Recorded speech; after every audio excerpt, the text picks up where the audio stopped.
Halo, assalamualaikum semuanya. Pertemuan ke-12 kali ini, hampir selesai kita semester ini. Dan sedihnya lagi-lagi kita masih harus bertemu via pesan suara ini. Oke teman-teman, hari ini kita akan belajar mengenai flexible budget. Kalau teman-teman ingat, sebetulnya ini adalah lanjutan dari materi master budget. Jadi kemarin sempat ada selingan ABC, harusnya itu setelah master budget kita langsung ke flexible budget. Tapi nggak apa-apa, karena kita percaya ingatan teman-teman sangat amat kuat, saking kuatnya mungkin terlupa. Nah, ini adalah lanjutannya. Oke, langsung aja, nggak usah bertele-tele. Kita akan belajar mengenai flexible budget dan overhead analysis hari ini. Tapi sebelumnya kita harus telusuri lebih dalam lagi. Oke, ini kenapa harus sampai muncul yang namanya flexible budget? Padahal kemarin kita udah belajar namanya master budget, di situ sudah diatur semuanya. Atau yang sering kita sebut static budget. Ini adalah lawannya ya. Secara kaidah bahasa Indonesia, fleksibel ya lawannya statis. Orang-orang yang fleksibel atau yang highly adaptable itu adalah musuhnya adalah orang-orang statis atau kaku yang sangat memegang patokan. Nah, ini juga berlaku di anggaran. Bahwasanya ada yang kita kenal sebagai anggaran fleksibel gitu ya, dan juga ada yang kita kenal sebagai anggaran yang statis. Nah, kita sebelum lebih jauh membahas dua ini harus tahu dulu nih statis budget itu ciri-cirinya seperti apa. Nah, ini adalah sifat pertama dari static budget, yaitu kaku, sesuai dengan bahasa Inggrisnya static yang artinya kaku. Maksudnya apa di sini? Artinya dia tidak akan melihat faktor-faktor lain yang dia buat di awal atau susun di awal, itulah yang akan dia pakai sampai dengan produksi selesai. Meskipun di tengah akan terjadi apapun, dia tidak akan peduli, alias kaku. Nah, yang berikutnya ini adalah ciri kedua, yaitu dibuat di awal. Tadi sudah sempat saya singgung. Jadi yang namanya anggaran statis ini, pembentukannya atau penyusunannya sama dengan yang kita bahas di master budget adalah di awal. Jadi misalnya tahun 2020, maka buatnya adalah Januari ya, Januari sampai dengan Maret kita susun itu yang namanya anggaran statis dan akan kita gunakan sampai dengan akhir periode. Inilah yang menyebabkan akhirnya di tengah-tengah misalnya ada keadaan-keadaan tertentu, dia tidak akan terpengaruh. Gimana pun caranya ya sudah yang kita susun di awal itulah yang akan kita buat. Jadi kaku dan dibuat di awal. Oke ya, ini yang ketiga yaitu tidak relevan. Karena tadi sudah kita bahas bahwa statis budget itu bersifat kaku oleh sebab disusunnya di awal, tidak memperhatikan faktor-faktor lain yang terjadi selama periode tertentu. Nah, akhirnya untuk pengambilan keputusan, statis budget ini bisa dibilang tidak relevan. Karena apa? Karena yang tersusun dalam anggaran statis ini adalah situasi dan kondisi di awal periode kita menyusunnya, tidak memperhatikan faktor-faktor yang lain. Sehingga misalnya nanti di tengah-tengah kita harus mengambil keputusan, maka statis budget tidak dapat digunakan. Atau bisa digunakan tetapi informasinya sudah tidak relevan. Nah, ini supaya lebih mudah menjelaskan, saya berikan contoh ilustrasi. Jadi teman-teman yang dilihat di layar ini adalah perbandingan antara statis budget dan aktualnya, tapi tidak di akhir periode, melainkan per 31 Juli. Karena bisa aja manajer itu minta laporan kapanpun yang dia mau. Jadi ini kita lihat ya, coba. Sekarang untuk yang statis, informasinya ada di sebelah kiri, yaitu salesnya dengan quantity yang dianggarkan 1000 unit dan harga yang dianggarkan pula adalah $5. Maka ketemu untuk sales yang dianggarkan di status budget adalah 5.000. Kemudian untuk variable cost-nya per unitnya dianggarkan $2, sehingga total status budget variable cost-nya tinggal 2 dikalikan dengan 1000 unit yaitu 2000. Kemudian margin contribution kita peroleh dengan cara mengurangkan sales dengan variable cost. Kemudian di bawahnya ada informasi mengenai fixed cost, dianggarkan adalah $1000 dan kita ketemu operating income yaitu margin contribution dikurangi dengan fixed cost adalah $2000. Sedangkan di sisi sebelah kanan itu adalah laporan aktualnya per 31 Juli, harus digarisbawahi per 31 Juli. Ya, teman-teman harus lihat di sini bahwasanya salesnya ternyata terjual 500 sampai dengan Juli dengan harga yang semula harganya dianggarkan $5 ternyata laku $6 di sini, sehingga ketemu total di actualnya adalah 3.500 dikalikan 6. Kemudian untuk variable cost-nya kita lihat di sana, variable cost-nya per unit ternyata mengalami kenaikan yang semula dianggarkan $2 menjadi $2,5. Kemudian kita tinggal kalikan 2,5 kita kalikan dengan 500, quantity actualnya ketemu 1.250. Margin contribution adalah selisih sales dikurangi variable cost. Informasi fixed cost ternyata sama 1.000, kemudian operating income-nya adalah 750 dolar. Nah, kalau teman-teman lihat ini secara kasat mata, kita akan lihat variance-nya. Tapi tunggu dulu, teman-teman di sini sudah sangat paham mengenai variance atau belum? Kayaknya alangkah baiknya kita membahas tentang variance sebentar yuk. Variance atau bahasa Indonesianya, bahasa sehari-hari adalah selisih. Nah, di sini yang kita akan bahas selisih apa sebetulnya? Kenapa kita harus menganalisis selisih? Untuk apa? Ya karena tadi anggaran dengan aktual itu pasti akan ada yang namanya selisih. Jarang sekali yang tepat. Dan selisihnya itu biasanya tidak terlalu material, tapi bisa jadi material. Nah, ini coba teman-teman lihat, variance itu erat kaitannya dengan favorable dan unfavorable. Sengaja sebelah kanan saya tulis favorable dan sebelah kiri saya tulis unfavorable. Ini juga untuk mengingatkan teman-teman bahwa favorable itu adalah baik, ya, atau bisa kita bilang adalah menguntungkan. Oke, sedangkan sisi sebelah kiri, ya, itu adalah unfavorable atau kita bisa bilang tidak menguntungkan atau merugikan. Setelah itu, teman-teman juga harus perhatikan kita sedang berbicara variance apa, varian cost kah atau variance revenue, karena ini perlakuannya akan sangat beda. Untuk lebih mudahnya, saya akan memberikan ilustrasi seperti biasa. Kita mulai dari cost dulu. Di sini saya ambil contoh variable cost saja. Nah, ini adalah contoh budget dan actual yang saya sandingkan, oke ya. Ada direct material, direct labor dan overhead. Di situ untuk budgetnya bisa teman-teman lihat. Nah, selanjutnya kita akan coba analisis variance-nya. Kita sedang bicara cost variance. Saya tekankan sekali lagi kita sedang membahas cost variance, oke ya. Coba yang pertama, direct material. Kita anggarkan untuk bahan baku, kita belanjanya hanya 5 dolar. Tetapi nyatanya pas kita udah beli harganya hanya 4 dolar. Artinya ini adalah menguntungkan bukan untuk kita? Jadi variansnya di sana ada selisih 1 dolar. Teman-teman tidak perlu bingung mengenai ini positif atau negatif. Kita hanya hitung selisihnya berapa, mau itu positif mau negatif.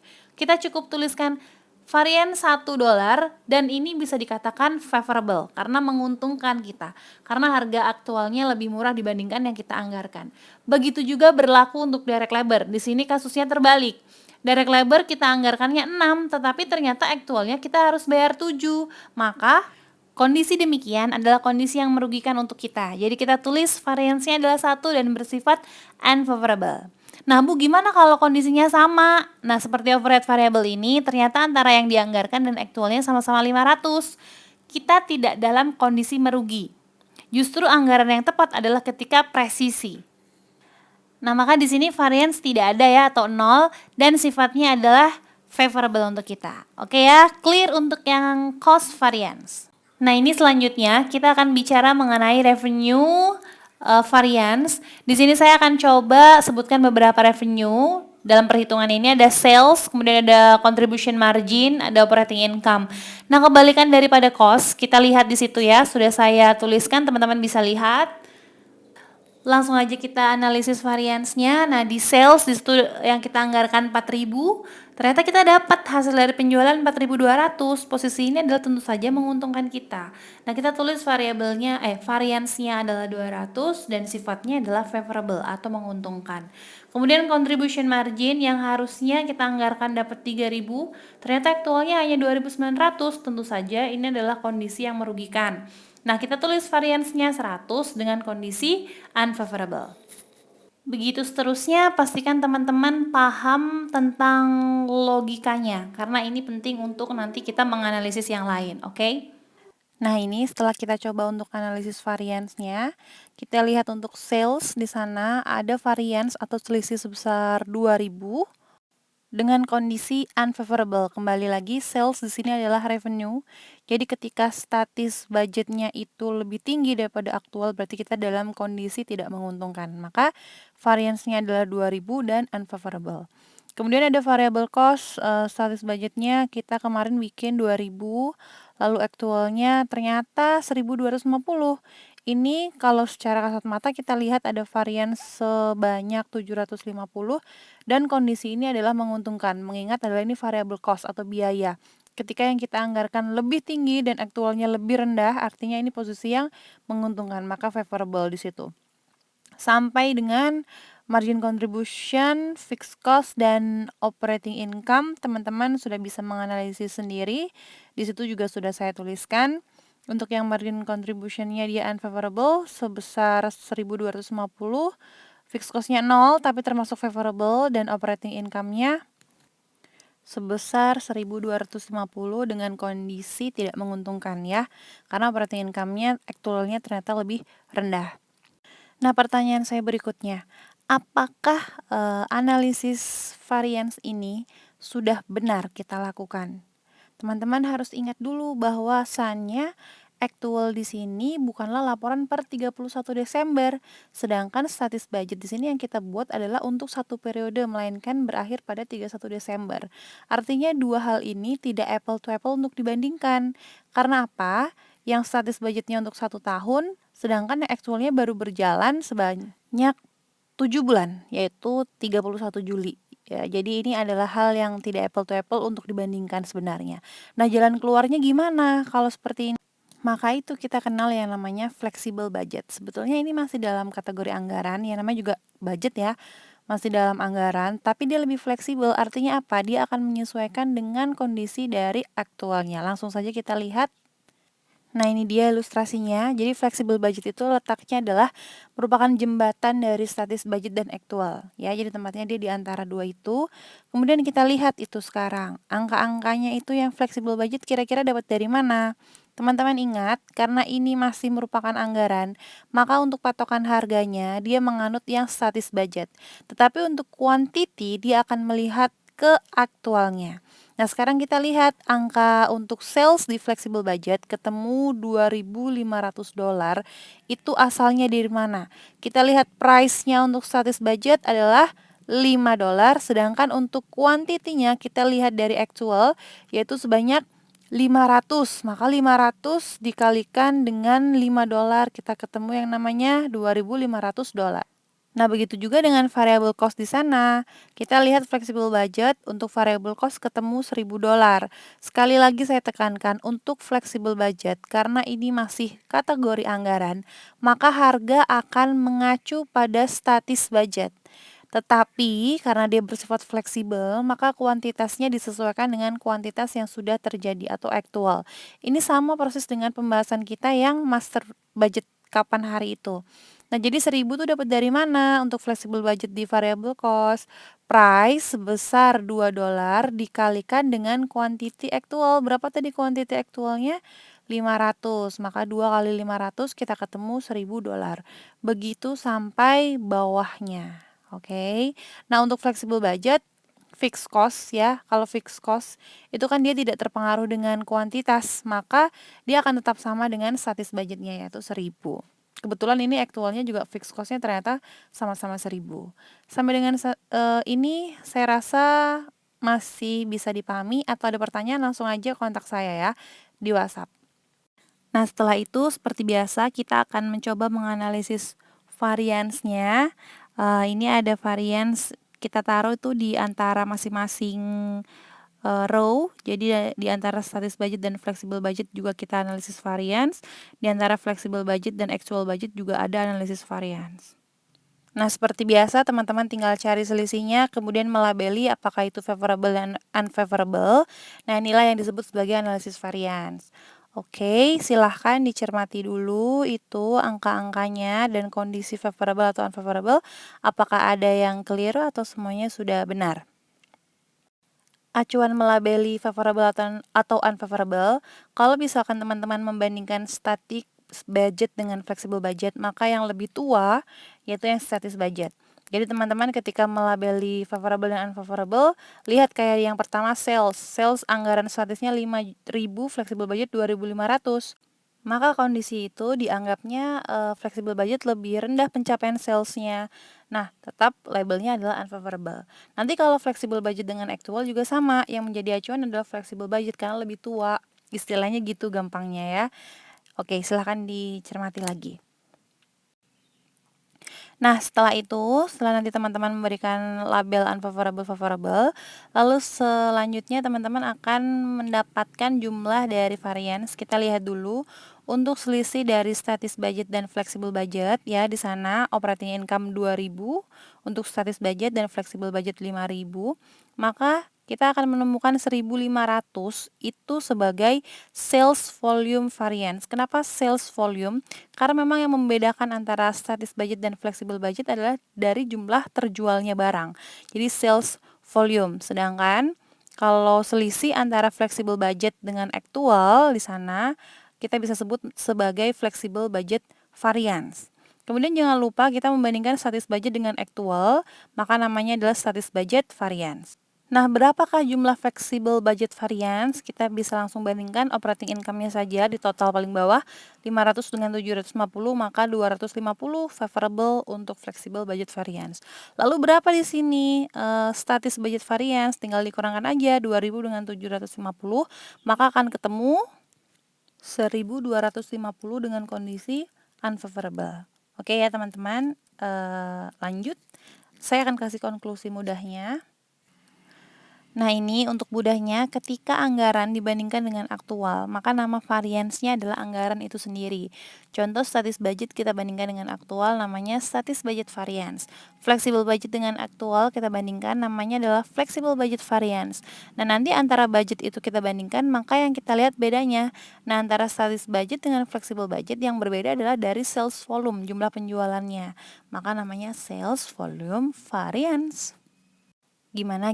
Udah pusing belum? Belum ya, kita lanjut aja ke overhead analysis. Ini mudah juga kok, santai aja. Oke, overhead analysis. Kita mulai dari variable overhead sebelum ke fixed overhead. Contohnya adalah misalkan listrik pabrik, karena listrik pabrik ini sebetulnya mixed cost ya. Ada variabelnya juga ada fixnya. Kita ambil dari sisi variabelnya. Nah, di sini SB sebagai statis budget, FB sebagai flexible budget, bukan Facebook, dan ada actual. Nah, kita lihat untuk informasi statis budget di sana ada kuantitinya 1000 volt dengan price per voltnya anggaplah $8 gitu ya. Kemudian untuk actualnya ada kuantiti ternyata 1100 volt yang terpakai dengan price-nya naik nih karena ada something biaya bahan bakar bikin listriknya mahal gitu, misalnya $8,2. Nah, kita lihat itu di situ static budgetnya berarti tinggal dikalikan aja ketemu 8.000, sedangkan untuk yang aktualnya ketemu 9.020 dari 1.100 kali 8,2. Nah, setelah itu teman-teman juga harus cari yang namanya flexible budget seperti yang tadi saya jelaskan bahwasannya kuantitinya mengacu aktual dan price-nya mengacu yang static. Kita ketemu 8.800 dari kuantiti 1.100 dikalikan dengan 8. Ada pertanyaan dulu di sini, saya rasa aman. Selanjutnya kita akan mencoba untuk menganalisis variance dari variable overhead-nya. Nah, ini analisisnya kita lihat di sana untuk perbandingan antara statis budget dan flexible budget ya. Di situ ada 800 dan itu adalah unfavorable. Karena apa? Di sana anggarannya adalah 8.000, ternyata flexible budgetnya adalah 8.800. Jadi selisihnya 800 variance-nya dengan kondisi tidak menguntungkan atau unfavorable. Nah, di situ kita juga ada penamaannya. Kita lihat bahwasannya statis budget dengan flexible budget yang berbeda adalah dari segi kuantitas. Karena statis budget menggunakan kuantitas standar gitu ya. Kalau yang flexible budget menggunakan kuantitas aktual. Jadi yang berbeda di sini dari segi kuantitas. Nah, kuantitas itu erat kaitannya dengan efisiensi. Maka variance-nya adalah namanya FO, di situ adalah variable overhead efisiensi variance. Harus diingat-ingat bahwa yang membedakan statis budget dan flexible budget adalah dari kuantitas yang erat kaitannya dengan efisiensi. Nah, sekarang kita bandingkan flexible budget dengan actual di sana, selisihnya adalah 220 dengan kondisi unfavorable. Karena apa? Budgetnya adalah 8.800, ternyata actualnya 9.020. Nah, di sini yang berbeda adalah dari segi price. Karena flexible budget menggunakan price yang standar di awal tadi statis, kemudian yang actual menggunakan price yang actual price. Nah, di sini kita akan melihat perbedaan harga, maka erat kaitannya dengan spending. Maka namanya adalah variable overhead spending variance. Teman-teman perlu patokannya di situ aja. Jadi nggak perlu menghafal gimana. Cuman aja kalau antara budget yang dibandingkan, maka yang beda adalah quantity, erat kaitannya dengan efisiensi. Maka variable overhead efficiency variance. Tapi nanti kalau flexible budget dengan actual yang kita bandingkan, itu yang berbeda adalah price. Price erat kaitannya dengan spending, maka namanya variable overhead spending variance. Jangan lupa kondisinya favorable atau unfavorable dituliskan. Lalu setelah itu yang terakhir kita bandingkan statis budget dengan actual, namanya adalah variable overhead variance. Oke? Clear? Saya nggak pakai clear, Bu. Saya duta Pantene Indonesia. Aku stop. Lanjut ke fixed overhead. Di sini sewa gedung ya. Ini mah konsepnya sama persis, betul sama. Hanya aja nanti di penamaan variance-nya ada yang sedikit berbeda. Tapi secara konsep hitungan dan pelabelan favorable unfavorable sama persis dengan yang sudah dijelaskan di variable overhead. Karena memang intinya seperti itu. Lanjut aja ke ini ya. Ini boleh dibaca sendiri. Kita lanjut. Nah, ini merupakan analisis variance-nya. Teman-teman bisa lihat bahwa di sini konsepnya sama, yang membedakan hanya perbandingan antara statis budget dengan flexible budget, namanya bukan lagi efisiensi melainkan volume. Nah, di sini. Jadi karena kebanyakan fixed cost itu tidak per unit gitu ya, tidak dikarenakan naiknya itu sesuai dengan jumlah kuantitas gitu, enggak, tapi dia lebih ada batch-nya, maka kita gunakan istilah volume di sini. Udah segitu aja, teman-teman. Silakan kalau ada pertanyaan kontak saya langsung.